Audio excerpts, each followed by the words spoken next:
पालघरमध्ये कंत्राटी शिक्षक आणि ओबीसी आरक्षणाच्या प्रश्नावर आंदोलन. पालघर जिल्ह्यातील कंत्राटी आणि मानधनावरील शिक्षकांना कायमसेवेत सामावून घेण्यासह पवित्र पोर्टलवर ओबीसी आरक्षण 0% दाखवल्याच्या निषेधार्थ बाधित शिक्षक उमेदवार आणि ओबीसी कार्यकर्त्यांनी आज आमदार राजेंद्र गावित यांच्या निवासस्थानासमोर आंदोलन केलं. सकाळी 9 वाजता आंदोलनाला सुरुवात झाली. मात्र पोलिसांनी सार्वजनिक शांतता आणि सुरक्षिततेच्या कारणास्तव आंदोलकांना पालघर पूर्व येथील शासकीय विश्रामगृहात आंदोलन करण्यास सांगितले. दुपारी 1:30 वाजण्याच्या सुमारास आमदार राजेंद्र गावित यांनी आंदोलकांची भेट घेऊन त्यांच्या मागण्या ऐकून घेतल्या. आंदोलकांनी स्थानिक बिगर आदिवासी कंत्राटी शिक्षकांना आदिवासी शिक्षकांप्रमाणे सरळ सेवेत सामावून घ्यावे, वयोमर्यादा ओलांडलेल्या शिक्षकांची 2017 आणि 2022 मधील पात्रता ग्राह्य धरून भरती करावी, तसेच पवित्र पोर्टल रद्द करून स्थानिक ओबीसी उमेदवारांसाठी स्वतंत्र आरक्षणाचा कॉलम देण्यात यावा, अशा मागण्या केल्या. आणि या प्रश्नावर शिक्षण मंत्री आणि मुख्य सचिवांसोबत आंदोलकांच्या प्रतिनिधींची बैठक घेऊन तोडगा काढण्यासाठी प्रयत्न करण्याचे आश्वासन आमदार गावित यांनी दिल्याचं आंदोलकांनी म्हटलं आहे. मागण्या मान्य न झाल्यास रस्त्यावरचे आंदोलन आणि न्यायालयीन लढा अधिक तीव्र करण्याचा इशारा आंदोलकांनी दिला आहे. हा सगळ्यात विषय मांडणार आम्ही. याचा अर्थ असा नाही बाकीच्यांनी मांडल्याने काय मांडणं नाही, मला त्याच्याविषयी काय बोलायचं नाही. पण ट्रायबल ॲडव्हायझरीमध्ये या पद्धतीने मी मांडणी केली किंवा त्या ठिकाणी जे 33% जे आपले जे होते कंत्राटी आणि बाकीचे उर्वरित जे आहे, आणि कोणी जरी सांगत असेल ना किंवा 50% पैसा आणि 50% नॉन पैसा ही चुकीचं आहे. सुप्रीम कोर्टाने तसं काही म्हणजे गाईडलाईनच नाही. पण काय माहिती आहे का, थोडंसं मिसगाईड केलं जात आहे किंवा सुप्रीम कोर्ट म्हणजे आपलं 50% म्हणजे नॉन पैसा आणि 50% ट्रायबल म्हणजे असं नाही. त्या 50%मध्येच त्या ठिकाणी सगळ्यांना बसवून केले. व्यतिरिक्त 50% जर एक्सेस असेल तर त्याला ते देता येईल. आता या बाबतीमध्ये चीफ सेक्रेटरींची आणि भुसे साहेबांशी माझं बोलणं झालं ते की साहेबांच्या पेसांचं या ठिकाणी बऱ्यापैकी पालघर जिल्ह्यात काम झालेलं आहे. अन्य जिल्ह्यामध्ये पेसाचं सुद्धा अजून काम झालेलं आहे. जसं ओबीसीची परिस्थिती तशीच परिस्थिती आहे. तर म्हटलं सर, पालघर जिल्ह्यातल्या ओबीसीच्या बाबतीमध्ये तुम्ही त्या ठिकाणी बैठक घ्या. मी भुसे साहेबांना 2 वेळा पत्र दिली. विधानसभेनंतर आपण घेऊ म्हणून सांगितलं, अधिवेशनानंतर घेऊ आपण. अधिवेशन संपलं, परंतु त्यांनी आता काय माहिती आहे का की आता चीफ सेक्रेटरीशी बोलणं झालं. चीफ सेक्रेटरी बरोबर 18 तारखेला या संदर्भात म्हणजे कसं आहे तुम्हाला कालच कळलं की 18 तारखेला बैठक लावली. कॅबिनेट संपल्यानंतर तीच बैठक आहे. आता माझ्या पुरतं जर मी बोलायचं राहिलं, मी कधीही ओबीसी म्हणा किंवा एसटी एससी मध्ये मी कधी भेदाभेद केला नाही आणि करणार पण नाही आणि होणार पण नाही. पण काही लोकांनी काय जो चुकीचा थोडासा म्हणजे गैरसमज पसरवला आहे. मग गावित साहेब म्हणजे काय माहिती आहे का पैसा अंतर्गतच काम करतात, पण तसं नाही. मी माझ्या प्रत्येक भाषणामध्ये माझा उल्लेख आहे की या ठिकाणी पेसाचं काम आता पालघरमध्ये झालेलं तर नॉन पेसाच्या मागे आपण करूया. मी प्रत्येक भाषणामध्ये माझा उल्लेख आहे आणि त्या दृष्टिकोनातून त्या ठिकाणी ट्रायबल ॲडव्हायझरीमध्ये विषय मांडल्यानंतर त्या ठिकाणी यांनी मुख्यमंत्र्यांनी मान्य केलं होतं की नाही की हा जो विषय आहे हा पेसाचा प्रश्न सुटूया, त्या ठिकाणी आपण नॉन पेसाचं घेऊ. मुख्यमंत्री स्वतः त्या ट्रायबल ॲडव्हायझरी कमिटीमध्ये. तर त्यामुळे कसं आहे की त्यानंतर काय झालं की म्हणजे आपलं चीफ सेक्रेटरीची जी बैठक होती ती झाली असती कदाचित त्या दिवशी काहीतरी निकाल लागला. आता माझा प्रयत्न आहे की 18 तारखेला म्हणजे मंगळवारी बैठक संपल्यानंतर या ठिकाणी चीफ सेक्रेटरी बरोबर आणि काही आपला आदिवासी विकास मंत्री ते पण असणार आहे. तर आपल्यापैकी 5 प्रतिनिधी जे आहेत बरं का, 5 प्रतिनिधी त्या ठिकाणी आपण आहोत. दुसरं काय माहिती आहे का की राहायला माझ्या घराच्या समोर आपल्याला या ठिकाणी पोलिसांनी जे येऊ दिलं नाही बरं का, थांबू दिलं नाही, ते मी दिलगिरी व्यक्त करतो. कारण माझं कसं इंटेन्शन आहे, कारण ते बघा कधीही माझे घरेही 24 तास सगळ्यांना कोणी म्हणजे ज्यांचं कोणी नसेल त्यांचं राजेंद्र गावित आहे. म्हणजे मला अभिमानाने मी सांगतो, एखादा अंध असेल अपंग असेल कोणी नसेल त्याच्या राजेंद्र गावित आहे. तुम्ही तर आपले आहात बरं का. त्यामुळे काय माहिती की या ठिकाणी पोलिसांनी सांगितल्याप्रमाणे गेस्ट हाऊसला बैठक घेतली, पण तरी मी या ठिकाणी मी दिलगिरी व्यक्त करतो. माझ्या मनात कुठलं काय असं हे नाही. फक्त हा जो आहे 18 तारखेच्या मीटिंगमध्ये बरं का की जी ज्यांची मानधन म्हणून ज्यांची जी कंत्राटी मानधन हा शब्द आहे, आता कंत्राटी मानधन केल्यानंतर त्या ठिकाणी ते काढू शकत नाही. आता जी काही पवित्र पोर्टलच्या माध्यमातून जी काही भरल्या जातील किंवा ओबीसीच्या जागा भरल्या जातील, काय झालं की यांनी मेहनत केलेली आहे, 1.5 वर्षापासून ते त्या ठिकाणी मेहनत करतात. यांचा प्रश्न जो एक आहे की पवित्र पोर्टल प्रमाणे ज्यांचं एज लिमिट म्हणजे आपलं एक्सेस झालं नाही, एज लिमिट झालं नाही, एज लिमिट झालं नसेल त्यांना बहुतेकांना त्या ठिकाणी त्या पवित्र पोर्टलमध्ये या ठिकाणी फॉर्म भरता येतील. पण ज्याचं एल्बार झालेलं आहे बरं का, त्या बाबतीमध्ये थोडासा प्रश्न हा गहन आहे. तो त्या ठिकाणी 18 तारखेला म्हणजे आपलं चीफ सेक्रेटरीकडे आपण त्या ठिकाणी तो प्रस्ताव आपण मागू. मीटिंग झाली पाहिजे, मागच्या वेळेस सारखी पोस्टपोन नाही व्हायला. पोस्टपोन होणार नाही आणि त्याच्यात सोल्युशन निघालं पाहिजे.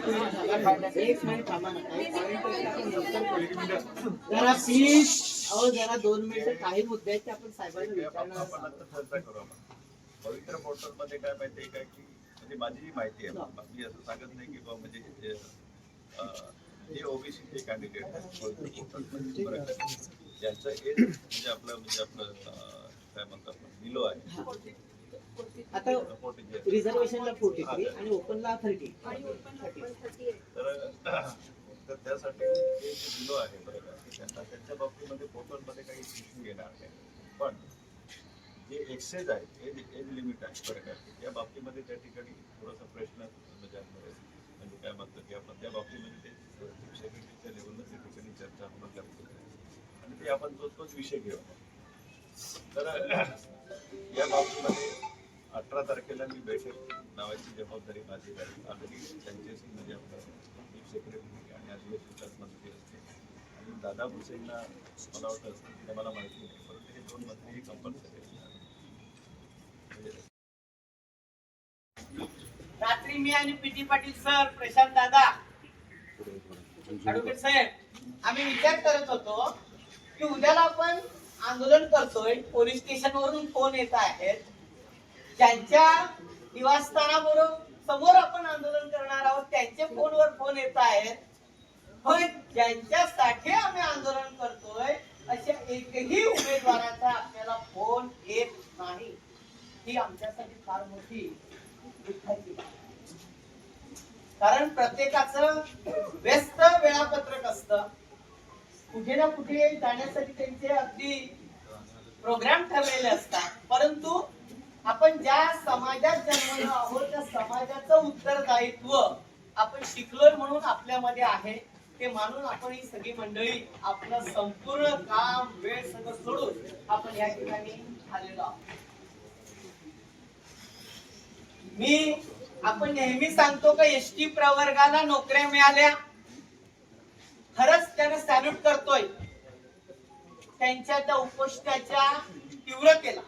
अरे 1.5 महिना रस्त्यावर बसून आंदोलन करायचं, आपण 5 दिवस रस्त्यावर बसायची कॅपॅसिटी आपल्यात नाही. आमची भगिनी असेल तर नवऱ्याचा फोन येईल, एखाद्या असेल तर घरून फोन येईल, आम्ही कसे बसणार आणि आम्हाला कसा न्याय मिळेल? तर न्याय मिळवायचा असेल तर ती क्षमता आपल्यात पहिल्यांदा आपण प्राप्त केली. नेपोलियनने म्हटलेलं आहे की तुम्हाला एखादं मिळवायचं असेल तर तुमचं ध्येय पहिले निश्चित करा. ध्येय निश्चित असेल ना तुमच्यात इच्छा जागृत होईल ना. आमचं ध्येयच निश्चित नाही. कारण काही काही तर मला असं वाटतं की आता स्वप्न सोडूनच गेलंय का, नोकरी आता आपली गेली, मग कशाला लढायचं. मला आता संख्या मॅडमने सांगितलं, मला आवडलं. आता तुमच्यासाठी लढू नका, येणाऱ्या भावी पिढीसाठी लढा. तुमचं तर गेलं, मिळेल तेव्हा मिळेल, भांडून मिळवू, पण माझी भावी पिढी मला माफ करेल का? की आमचे नेते बसलेत PM पाटील, आमचे शिक्षक नेते, त्यांचं बोट धरून आम्ही त्या शिक्षक त्यांच्या आंदोलनामध्ये उतरलो. PD पाटील एक आमचे नेते इकडे बसलेत. या लोकांकडून आम्ही शिकलो की कसं लढायचं आणि आपल्या मागण्या कशा मान्य करून घ्यायच्या. खरं तर 2 मार्ग असतात, एक रस्त्यावरची लढाई आणि दुसरी असते संविधानात्मक न्याय लढाई. पण आम्ही काय केलं, एखादा थोडस काहीतरी खारीचा तुकडा असं का आपण सांगतो ना, असं मिळालं रे मिळालं का एवढं खुश होतो. आता आम्हाला काही गरजच नाही कुणाची. आणि पुन्हा गळ्यापर्यंत एखादं आलं पाणी, मग आता रे आपण काहीतरी होतोय, आता बुडणार आहोत, मग कुठून तरी आपण प्रयत्न केला पाहिजे. मग शोधत फिरता प्रशांत पाटील पुढे दिसतो. घेतात आणि मग आपण आंदोलनाकडे. स्थानिक एसटी प्रवर्गाच्या मुलांना नोकऱ्या दिल्या 822, पण अधिकारी वर्गांकडून आपल्याला असं समजलं 822 उमेदवार प्राप्त झाले नाही, कारण त्यांच्याकडे बीएससी बीएड वगैरे ही लोक नव्हती. अशा वेळेस त्या जागा रिक्त राहिल्या. फक्त मुद्दा काय येतोय, आपण कंत्राटी मानधन तत्वावर, आणि ते नुसते मानधन तत्वावर त्यांना 16,000 ना आपल्याला 20,000 किती होऊ शकतो? 16,000 रुपये आम्हाला 20,000 रुपयाची नोकरी आहे, त्यांच्यापेक्षा पगार आमचा जास्त आहे. हा आनंद झाला होता ना आपल्याला. आपण काय म्हणतो, बिगर आदिवासी, बिगर मध्ये आदिवासी आम्ही आता म्हणणार नाही, काय स्थानिक इतर सगळे सवर्ग, मग त्याच्यामध्ये एससी आहे. एक तर एससी तर 13% 6 काढून घेतलं होतं आणि 7% आणून ठेवलं. आमचं 29-27 बाजूला 19 त्याच्यातलं काढून घेऊन 9% आणून ठेवलं. एनटी विजेएनटी ह्यातलं काढलं. एसबीसी ला 2% घुसवलं. ईडब्ल्यूएस आणला. म्हणजे ज्याला त्याला आपल्याला आणून फक्त शिरवायचं काम केलं. आपण आपल्याच बांधवांना एसटी प्रवर्गाला नोकरी दिली. आपला विरोध अजिबात नाही, भविष्यात असणार नाही. ते आमचे बांधव, ते आमचे भूमिपुत्र आहेत. पण जेव्हा संविधानाने एका स्थानिक भूमिपुत्राला न्याय दिला जातो, तेव्हा दुसऱ्यावर अन्याय होता कामा नये. ही पाहण्याची जबाबदारी आपल्या लोकप्रतिनिधींची आहे, शासनाची आहे. आपण म्हणतो की झोपी गेलेल्याला जागा करता येतं, पण झोपेचा सोंग घेतलेल्याला जागा करता येत नाही. कोण म्हणतो फडणवीस साहेबांना माहिती नाही? कोण म्हणतो आपले डेप्युटी ईओ आपले जे सीएम आहेत त्यांना माहिती नाही? आपल्या खासदारांना माहिती आहे, आपल्याला सगळं माहिती आहे. पण ह्या लोकांनी झोपेचा सोंग घेतलेला, कारण त्यांचं एकच लक्ष आहे, निवडणूक. कोणालाही दुखवायचं नाही, आम्हाला मतं मिळाली पाहिजेत. आणि आज आपल्यावर अन्याय होतोय.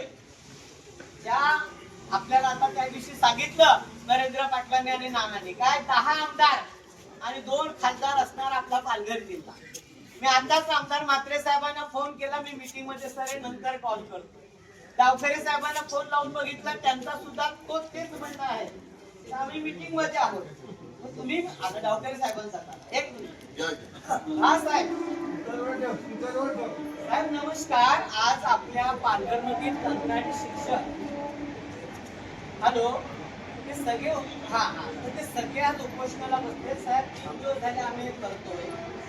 आमचं असं म्हणणं आहे की पेसा क्षेत्र आहे पालघर जिल्हा, बरोबर. स्थानिक एसटी आहे, तसे स्थानिक आम्ही सगळे आहोत. एससी आहे, एनटी आहे, ओबीसी आहे, हा सगळा प्रवर्ग आहे.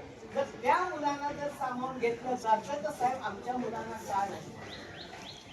त्याच्यासाठी तुम्ही आमच्या पत्रकार परिषदेत काल असं निघालं का मग आपले स्थानिक आमदार गेले कुठे? एक विधान परिषदेचे पदवीधर आमदार, एक शिक्षक आमदार आणि उरलेले 8 आमदार, 2 खासदार करतात काय मुलांचं? तर साहेब तुम्ही काय करणार आहात? फडणवीस साहेब तुमच्या फार जवळचे आहेत. साहेब निवेदन देतो, सगळी लोक ऐकताय. स्पीकर ऑन आहे, प्लीज जरा आश्वासित करा त्या सगळ्यांसाठी. खूप मोठा समुदाय साहेब. 2दा दिली साहेब, 2दा निवेदन दिली साहेब. हे तुमच्याकडे आशेने बघतायत. सगळी केलं पण हे काम राहिलं ना साहेब, कारण हे सगळे पदवीधर आहेत. परत तुम्ही येणार आहात साहेब. आमची खूप निराशा झालेली आहे साहेब. अक्षरशः त्याच्यातून आमची ही मुलं भविष्यात आत्महत्याही करतील परिस्थिती निर्माण झालेली आहे. हॅलो, ही काय साहेब बघा तुमच्या स्तरावर काय होतंय. ओके बघू. तर हे आपले जे लोकप्रतिनिधी आहेत, हे लोकप्रतिनिधी फक्त आपल्याला आश्वासने देत आहेत. कारण अजूनपर्यंत आमचा विषय हा पोहोचवलेलाच नाही. आता आम्ही कंत्राटी शिक्षक भरतीसाठी पण आम्हाला घेत नव्हते, तेव्हा पण आपल्या सर्व वरिष्ठ मंडळांनी विनंती केली, तेव्हा कुठे आपल्याला फॉर्म भरायला दिले. म्हणजे आम्ही कुठेच पात्र नाहीत का? म्हणजे ओबीसी म्हणून आम्हाला कुठे हक्कच नाहीये का? आणि कंत्राटी शिक्षक भरतीमध्ये भरती केल्यानंतर फक्त एसटी समाजातील उमेदवारांनाच काय केलेलं आहे तर परमनंट म्हणून घेतलेलं आहे. ते पण आपली समाजाची याचिका असताना सुद्धा न्यायालयाच्या अंतरिम निकालाच्या अधीन राहू. मग त्यांना जर तुम्ही देताय, मग आम्हाला का नाही देत? आम्ही पण पात्रताधारक आहोत. आणि आजच्या वेळेला मला तर वाटते सगळे आपले जेवढे कंत्राटी शिक्षक आहेत ते एवढी कामं म्हणजे दिलेली आहेत. आज मी स्वतः मुख्याध्यापक म्हणून पण काम बघते, बीएलओ म्हणून काम बघते, जनगणनेची कामं करायची आहेत. म्हणजे काय करायचं तरी काय नक्की? माझ्यासारखे बरेच उमेदवार आहेत. अक्षरशः मला तर एवढा म्हणजे खंत वाटते की कधी कधी असं वाटतं की आपण शिक्षण घेतलंय म्हणजे चुकीच्या पद्धतीने घेतलंय. आणि पगार होतो 20,000. 20,000 रुपये पगार पण महिन्याला होतो. 8 महिन्यात. आणि आता तर 4-5 महिने व्हायला आले पगार. म्हणजे आम्ही आमच्या कुटुंबाचा स्वतःचा उदरनिर्वाह करायचा तरी कसा? आणि त्यात आता पवित्र पोर्टलची भरती 2022 मध्ये पात्रताधारक उमेदवार फक्त एसटी पेसामधलेच मुलांना घेतलेला आहे. आणि मग आम्ही जे इतर प्रवर्गातील उमेदवार पालघर जिल्ह्यातले स्थानिक भूमिपुत्र, मग ते जर एसटी उमेदवार जर स्थानिक आहेत, मग आम्ही स्थानिक नाही आहेत का? मग फक्त एसटी पेसा क्षेत्र, तर पेसा क्षेत्र जर सर्वांना लागू आहे तर इतर प्रवर्गाला पण लागू पाहिजेच ना. कारण पेसा क्षेत्रामध्ये राहणारे सर्व स्थानिक उमेदवार आम्ही एवढ्या दिवसापासून आमचा हक्क मागतो. आमची दादच पोहोचवत नाहीये कोणी. ही जी दाद मागण्यासाठी ते कोणी पोहोचवायला पाहिजे? आपले लोकप्रतिनिधी आहेत, त्यांनी पोहोचवायला पाहिजे ना. आतापर्यंत आपण लोकप्रतिनिधींकडून आश्वासनं घेतली, प्रत्येक वेळेस पत्र दिलं, हो होईल, हो होईल, हो ठीक आहे, आम्ही पुढच्या आशेवर आहे. आता गेली 2022 ची भरती पूर्ण झाली, 25 ची आली, त्याच्यामध्ये पण एसटी वाल्यांनाच फक्त आरक्षण. मग आम्ही केलं काय? ओबीसींना 0% आरक्षण. ज्या जाहिराती काढल्यात त्याच्यामध्ये पालघर आणि ठाण्यामध्ये आम्हाला वास्तव्य म्हणजे काय ठेवलंच नाही. आम्ही आता एवढ्या वर्ष झाली, जवळजवळ 10-15 वर्षापासून बेरोजगार. नोकरी ही शासकीय नोकरी आम्हाला मिळालीच नाही, कंत्राटी म्हणून काम पाहतोय. आणि आता आम्ही दुसऱ्या जिल्ह्यात जायचं का? एवढ्या पालघर जिल्ह्यामध्ये जागा असताना सुद्धा जर बाहेरच्या जिल्ह्यातील उमेदवारांना तुम्ही स्थान देता, त्याआधी आम्हाला स्थानिक भूमिपुत्रांना स्थान द्या ना. नंतर तुम्ही बाहेरच्या नाही घ्या. आम्ही नाही म्हणत नाही, सगळ्यांची भरती करा, पण रिक्त जागा तेव्हा त्यांना घ्या ना. आम्ही स्थानिक भूमिपुत्र आहोत ना, पात्रताधारक सगळे. का म्हणून आम्हाला न्याय देत नाही? या मुख्यमंत्री साहेबांना पण मला वाटतं आजपर्यंत या पालघर जिल्ह्याची जी स्थिती आहे ती नक्कीच कोणीतरी कळवा. मला खरोखर खंत वाटते की त्यांना समजतच नाही आणि त्या अजूनपर्यंत आपल्याकडे लक्ष देत नाही. कारण ते जाणून बुजून लक्ष देत नाहीये की काय कळत नाही. मला तर आता असंच वाटते की जे पण मंत्रिमंडळ आहे ना ते आपल्याकडे जाणून बुजूनच लक्ष देत नाही. कारण ओबीसीचे एवढी म्हणजे आपण आता ओबीसी आरक्षण हक्क बजाव समिती, बरोबर, ही ओबीसी आरक्षण हक्क बजाव समिती जी आहे आता नक्की आरक्षण घेऊनच सर्वांना एकच विनंती आहे की हे जे आरक्षण आपल्याला मिळत नाही, आपल्याला नोकरीमध्ये स्थान मिळत नाही, तोपर्यंत आपला लढा असाच सुरू ठेवायचा आणि यांच्याकडून आपण न्याय मागितल्याशिवाय गप्प बसायचंच नाही.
रात्री मी आणि पीटी पाटील सर, प्रशांत दादा, ऍडव्होकेट साहेब आम्ही विचार करत होतो की उद्याला आपण आंदोलन करतोय, पोलीस स्टेशन वरून फोन येत आहेत, ज्यांच्या निवासस्थानाबरोबर समोर आपण आंदोलन करणार आहोत त्यांचे फोनवर फोन येत आहेत, पण ज्यांच्यासाठी आम्ही आंदोलन करतोय अशा एकही उमेदवाराचा आपल्याला फोन येत नाही.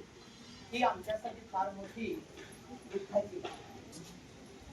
कारण प्रत्येकाचं व्यस्त वेळापत्रक असतं, कुठे ना कुठे जाण्यासाठी त्यांचे अगदी प्रोग्राम ठरलेले असतात, परंतु आपण ज्या समाजात जन्मलो आहोत त्या समाजाचं उत्तरदायित्व आपण शिकलोय म्हणून आपल्यामध्ये आहे, ते मानून आपण ही सगळी मंडळी आपलं संपूर्ण काम वेळ सगळं सोडून आपण या ठिकाणी आलेलो आहोत. आपण नेहमी सांगतो का एसटी प्रवर्गाला नोकऱ्या मिळाल्या, खरंच त्याने सॅल्यूट करतोय त्यांच्या त्या उपोषणाच्या तीव्रतेला. अरे दीड महिना रस्त्यावर बसून आंदोलन करायचं, आपण 5 दिवस रस्त्यावर बसायची कॅपॅसिटी आपल्यात नाही. आमची भगिनी असेल तर नवऱ्याचा फोन येईल, एखादा असेल तर घरून फोन येईल, आम्ही कसे बसणार आणि आम्हाला कसा न्याय मिळेल? तर न्याय मिळवायचा असेल तर ती क्षमता आपल्यात पहिल्यांदा आपण प्राप्त केली.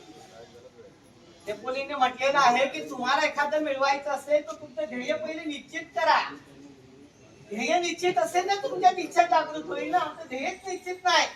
कारण काही काही तर मला असं वाटतं की आता स्वप्न सोडूनच गेलंय का, नोकरी आता आपली गेलीच, मग कशाला लढायचं. मला आता संख्या मॅडमने सांगितलं, मला आवडलं. आता तुमच्यासाठी लढू नका, येणाऱ्या भावी पिढीसाठी लढा. तुमचं तर गेलं, मिळेल तेव्हा मिळेल, भांडून मिळवू, पण माझी भावी पिढी मला माफ करेल का? की आमचे नेते बसलेत, PM पाटील, आमचे शिक्षक नेते, त्यांचं बोट धरून आम्ही त्या शिक्षक त्यांच्या आंदोलनामध्ये उतरलो. PD पाटील एक आमचे नेते इकडे बसलेत. या लोकांकडून आम्ही शिकलो की कसं लढायचं आणि आपल्या मागण्या कशा मान्य करून घ्यायच्या.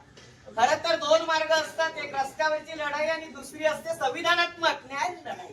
पण आम्ही काय केलं, एखादा थोडस काहीतरी खारीचा तुकडा असं का आपण सांगतो ना, असं मिळालं रे मिळालं का एवढं खुश होतो, आता आम्हाला काही गरजच नाही कुणाची.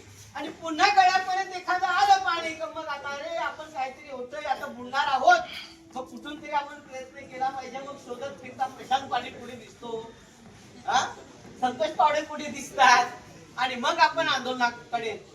स्थानिक एसटी प्रवर्गाच्या मुलांना नोकऱ्या दिल्या 822, पण अधिकारी वर्गांकडून आपल्याला असं समजलं 822 उमेदवार प्राप्त झाले नाही, कारण त्यांच्याकडे BSc BEd वगैरे ही लोक नव्हती.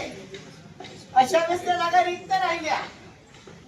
फक्त मुद्दा काय येतोय, आपण कंत्राटी मानधन तत्वावर, आणि ते नुसते मानधन तत्वावर, त्यांना 16,000 आपल्याला 20,000 किती पुरू शकतो. 16,000 रुपये आम्हाला 20,000 रुपयाची नोकरी आहे, त्यांच्यापेक्षा पगार आमचा जास्त आहे. हा आनंद झाला होता ना आपल्याला. आपण काय म्हणतो, बिगर आदिवासी, बिगर मध्ये आदिवासी आम्ही आता म्हणणार नाही, काय स्थानिक इतर सगळे सवर्ग, मग त्याच्यामध्ये SC आहे. एक तर SC तर 13% 6 काढून घेतलं होतं आणि 7% आणून ठेवलं. आमचं 19 27 तर बाजूला 19 त्याच्यातलं काढून घेऊन 9% आणून ठेवलं. NT VCNT ह्यातलं काढलं, SBC ला 2% घुसवलं, EWS आणला. म्हणजे ज्याला त्याला आपल्या आणून फक्त शिरवायचं काम केलं. आपण आपल्या बांधवांना एसटी प्रवर्गाला नोकरी दिली, आपला विरोध अजिबात नाही, भविष्यात असणार नाही. ते आमचे बांधव, ते आमचे भूमिपुत्र आहेत. पण जेव्हा संविधानाने एका स्थानिक भूमिपुत्राला न्याय दिला जातो तेव्हा दुसऱ्यावर अन्याय होता कामा नये. ही पाहण्याची जबाबदारी आपल्या लोकप्रतिनिधींची आहे, शासनाची आहे. आपण म्हणतो की झोपी गेलेल्याला जागर करता येत, तर झोपेचा सोंग घेतलेल्याला जागर करता येत नाही.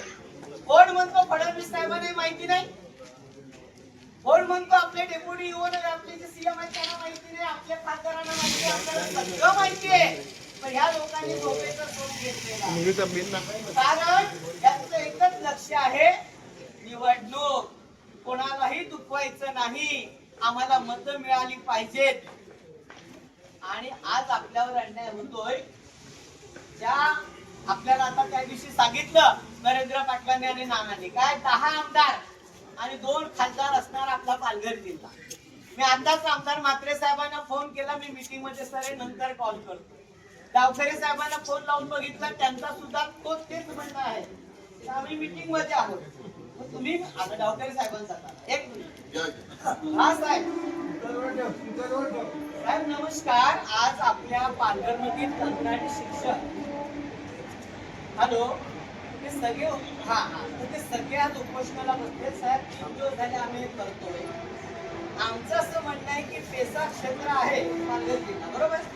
स्थानिक एसटी आहे, तसे स्थानिक आम्ही सगळे आहोत. एससी आहे, एनटी आहे, ओबीसी आहे, हा सगळा प्रवर्ग आहे. जर त्या मुलांना जर सामावून घेतलं जातं तर साहेब आमच्या मुलांना का नाही? त्याच्यासाठी तुम्ही आमच्या पत्रकार परिषदेत काल असं निघालं का मग आपले स्थानिक आमदार गेले कुठे? एक विधान परिषदेचे पदवीधर आमदार, एक शिक्षक आमदार आणि उरलेले 8 आमदार, 2 खासदार करतात काय मुलांचं? तर साहेब तुम्ही काय करणार आहात? फडणवीस साहेब तुमच्या फार जवळचे आहेत. साहेब निवेदन देतो, सगळी लोक ऐकताय. स्पीकर ऑन आहे, प्लीज जरा आश्वासित करा आमच्या सगळ्यांसाठी. खूप मोठा समुदाय साहेब. 2दा दिली साहेब, 2दा निवेदन दिली साहेब. हे तुमच्याकडे आशेने बघतायत. सगळी केलं पण हे काम राहिलं ना साहेब. कारण सगळे पदवीधर आहेत. परत तुम्ही येणार आहात साहेब. आमची खूप निराशा झालेली आहे साहेब. अक्षरशः त्याच्यातून आमची ही मुलं भविष्यात आत्महत्याही करतील परिस्थिती निर्माण झालेली आहे. हॅलो, ही काय साहेब बघा तुमच्या स्तरावर काय होतंय. ओके बघू. तर हे आपले जे लोकप्रतिनिधी आहेत, हे लोकप्रतिनिधी फक्त आपल्याला आश्वासने देत आहेत. आरक्षण आमच्या हक्काचे, नाही कुणाच्या बापाचे. लढेंगे जितेंगे, लढेंगे जितेंगे, जितेंगे. लढेंगे. कोणाकडे इंदाक मागायला जायचं आम्ही. कारण आज अजूनपर्यंत आमचा विषय हा पोहोचवलेलाच नाही. आता आम्ही कंत्राटी शिक्षक भरतीसाठी पण आम्हाला घेत नव्हतो. तेव्हा पण आपल्या सर्व वरिष्ठ मंडळांनी विनंती केली, तेव्हा कुठे आपल्याला फॉर्म भरायला दिले. म्हणजे आम्ही कुठेच पात्र नाहीयेत का? म्हणजे ओबीसी म्हणून आम्हाला कुठे हक्कच नाहीये का? आणि कंत्राटी शिक्षक भरतीमध्ये भरती केल्यानंतर फक्त एसटी समाजातील उमेदवारांनाच काय केलेलं आहे तर परमनंट म्हणून घेतलेलं आहे. ते पण आपली समाजाची याचिका असताना सुद्धा न्यायालयाच्या अंतरिम निकालाच्या अधीन राहू. मग त्यांना जर तुम्ही देताय, मग आम्हाला का नाही देत? आम्ही पण पात्रताधारक आहोत. आणि आजच्या वेळेला मला तर वाटते सगळे आपले जेवढे कंत्राटी शिक्षक आहेत ते एवढी कामं म्हणजे दिलेली आहेत. आज मी स्वतः मुख्याध्यापक म्हणून पण काम बघते, बीएलओ म्हणून काम बघते, जनगणनेची कामं करायची आहेत. म्हणजे काय करायचं तरी काय नक्की? माझ्यासारखे बरेच उमेदवार आहेत. अक्षरशः मला तर एवढं म्हणजे खंत वाटते की कधी कधी असं वाटतं आपण शिक्षण घेतलंय इथं म्हणजे चुकीच्या पद्धतीने घेतलंय. आणि पगार होतो 20,000. 20,000 रुपये पगार पण महिन्याला होतो. 8 महिने आणि आता तर 4-5 महिने व्हायला आले पगार. म्हणजे आम्ही आमच्या कुटुंबाचा स्वतःचा उदरनिर्वाह करायचा तरी कसा? आणि त्यात आता पवित्र पोर्टलची हे 2022 मध्ये पात्रताधारक उमेदवार फक्त एसटी पेसामधलेच मुलांना घेतलेला आहे.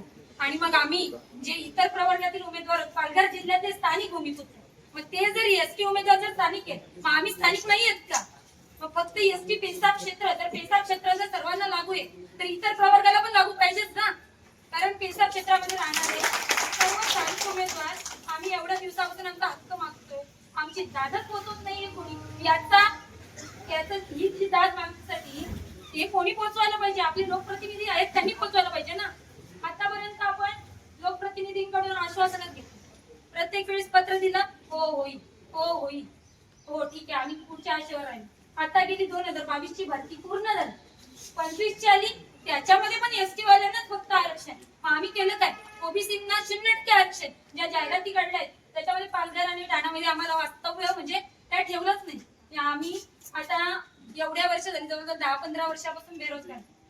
नोकरी ही शासकीय नोकरी आम्हाला मिळालीच नाही, कंत्राटी म्हणून काम पाहतोय. आणि आता आम्ही दुसऱ्या जिल्ह्यात जायचं का? एवढ्या पालघर जिल्ह्यामध्ये जागा असताना सुद्धा जर बाहेरच्या जिल्ह्यातील उमेदवारांना तुम्ही स्थान देता, त्याआधी आम्हाला स्थानिक भूमिपुत्रांना स्थान द्या ना, नंतर तुम्ही बाहेरच्या नाही घ्या. आम्ही नाही म्हणत नाही, सगळ्यांची भरती करा, पण रिक्त जागा असतील तेव्हा त्यांना घ्या ना. आम्ही स्थानिक भूमिपुत्र आहोत ना, पात्रता धारक सगळे, का म्हणून आम्हाला न्याय देत नाही? या मुख्यमंत्री साहेबांना पण मला वाटतं आजपर्यंत या पालघर जिल्ह्याची जी स्थिती आहे ती नक्कीच कोणीतरी कळवा. मला खरोखर खंत वाटते की त्यांना समजतच नाही आणि त्या अजूनपर्यंत आपल्याकडे लक्ष देत नाही, कारण ते जाणून बुजून लक्ष देत नाहीये की काय कळत नाही. मला तर आता असंच वाटते की जे पण मंत्रिमंडळ आहे ना ते आपल्याकडे जाणून बुजूनच लक्ष देत नाही. कारण ओबीसीचे एवढे म्हणजे आपण आता ओबीसी आरक्षण हक्क बजाव समिती, बरोबर, ही ओबीसी आरक्षण हक्क बजाव समिती जी आहे आता नक्की आरक्षण घेऊनच सर्वांना एकच विनंती आहे की हे जे आरक्षण आपल्याला मिळत नाही, आपल्याला नोकरीमध्ये स्थान मिळत नाही, तोपर्यंत आपला लढा असाच सुरू ठेवायचा आणि यांच्याकडून आपण न्याय मागितल्याशिवाय